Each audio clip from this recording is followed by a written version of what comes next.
Messieurs les coprésidents, Monsieur le secrétaire général, Excellences, Mesdames, Messieurs, depuis l'adoption des objectifs du millénaire pour le développement, il y a 10 ans, l'évaluation du chemin parcouru montre que même si des résultats appréciables ont été obtenus, la réalisation de tous les objectifs à l'échéance de 2015 demeure incertaine. Les Nations unies et l'Union africaine relèvent que si l'Afrique, pour ne parler que d'elle, a accompli des progrès remarquables dans la réalisation des OMD, le rythme, voire la qualité des réalisations, n'incite pas à l'optimisme, mais au mieux à une satisfaction mesurée. Je voudrais à cet égard rendre hommage à notre secrétaire général, M. Ban Ki-moon, pour l'éclairage qu'apportent les rapports publiés par l'organisation en préparation à nos travaux. J'en profite aussi pour saluer la position africaine commune qui devrait nous rappeler à tous que l'Afrique est le seul continent qui risque de ne pas atteindre les OMD à l'échéance convenue. Le mérite de notre rencontre de ce jour est donc d'offrir aux représentants des membres des Nations unies l'opportunité de réaffirmer leur engagement à accélérer l'atteinte des objectifs d'ici 2015.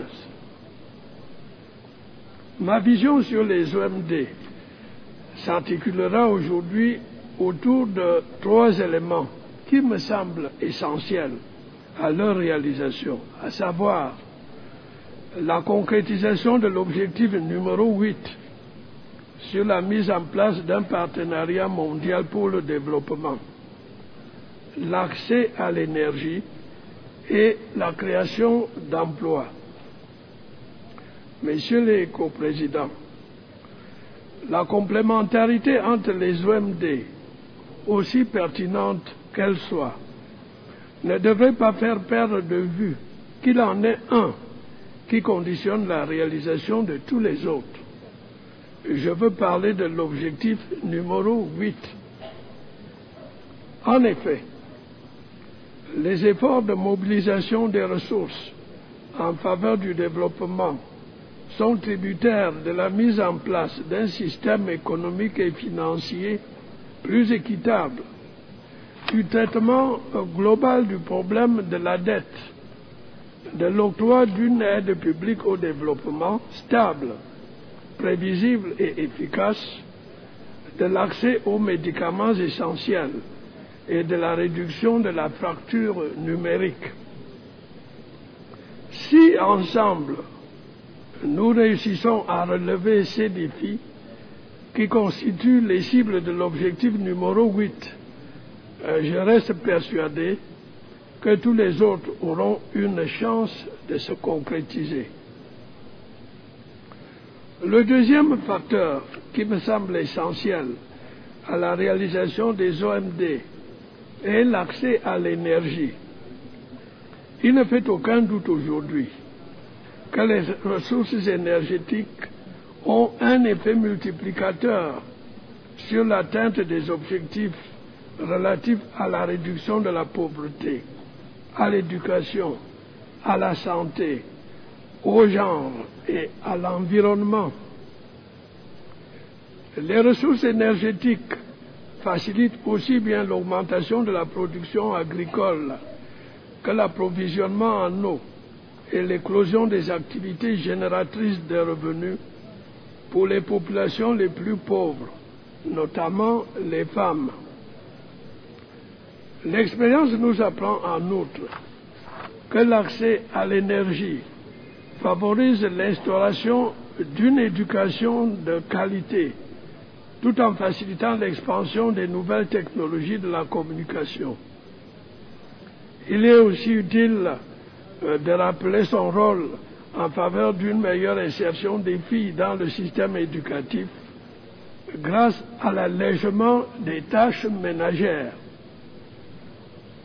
Les bienfaits de l'accès à l'énergie sont également perceptibles sur la santé de la mère et de l'enfant, grâce à une amélioration du suivi des grossesses et des conditions d'accouchement, ainsi qu'au moyen d'une meilleure conservation des vaccins et des médicaments. Par ailleurs, l'usage des sources d'énergie modernes a un impact direct tant sur la santé des femmes, qui se trouvent ainsi libérées des inhalations dues à l'utilisation de la biomasse, que sur la préservation de l'environnement, en ceci qu'il limite la destruction de la forêt et l'avancée du désert. Enfin, l'on ne saurait valablement envisager la réalisation des OMD sans prendre en considération le défi que constitue l'emploi. En effet, l'emploi est plus que jamais un facteur déterminant d'allègement de la pauvreté, de dignité personnelle, de bien-être collectif, de croissance économique durable et indéniablement de stabilité politique. La réalisation des OMD passera donc nécessairement par la résolution de la crise de l'emploi, et particulièrement l'emploi des jeunes, qui constituent non seulement la majeure partie de nos populations, mais aussi l'avenir de nos pays. Messieurs les coprésidents, pour tenir compte des trois éléments que je viens d'exposer, et conscient de ses responsabilités à l'égard de ces populations, le gouvernement camerounais a élaboré et met progressivement en œuvre son document de stratégie pour la croissance et l'emploi. Celui-ci s'articule autour du développement des secteurs productifs et des infrastructures sans lesquelles il n'est pas possible d'envisager une amélioration des conditions de vie des populations. Dans cet esprit, le gouvernement a notamment mis en place un programme de développement du secteur de l'énergie. Les projets de ce programme prévoient la remise à niveau des infrastructures existantes et la construction de nouveaux barrages hydroélectriques afin de satisfaire la demande des industries et des ménages. Grâce à ce programme, le Cameroun devrait être en mesure de doubler sa production d'énergie électrique d'ici 2015 et de la tripler d'ici 2020, tout en accordant une place de choix à l'accroissement des énergies renouvelables. Dans le même ordre d'idées, d'autres actions ont été entreprises, parmi lesquelles l'adoption de la vision de développement à long terme du Cameroun à l'horizon 2035, dont la finalité est de faire du Cameroun un pays émergent. La poursuite des réformes fiscales incitatives et de l'amélioration du climat des affaires dans la perspective d'une plus grande mobilisation de l'épargne intérieure et d'une plus grande attraction des investissements directs étrangers. Et enfin, la croissance de la capacité d'absorption de l'aide extérieure. Messieurs les coprésidents, Mesdames, Messieurs, pour conclure, le Cameroun voudrait exprimer sa foi en une communauté humaine une et indivisible, capable d'agir à l'unisson pour ce qui apparaît au bout du compte comme un idéal global, à savoir le bien-être et l'épanouissement de tous ses membres.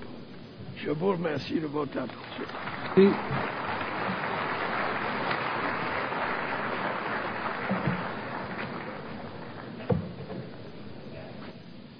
ميرسي. أشكر السيد رئيس جمهورية الكاميرون على بيانه.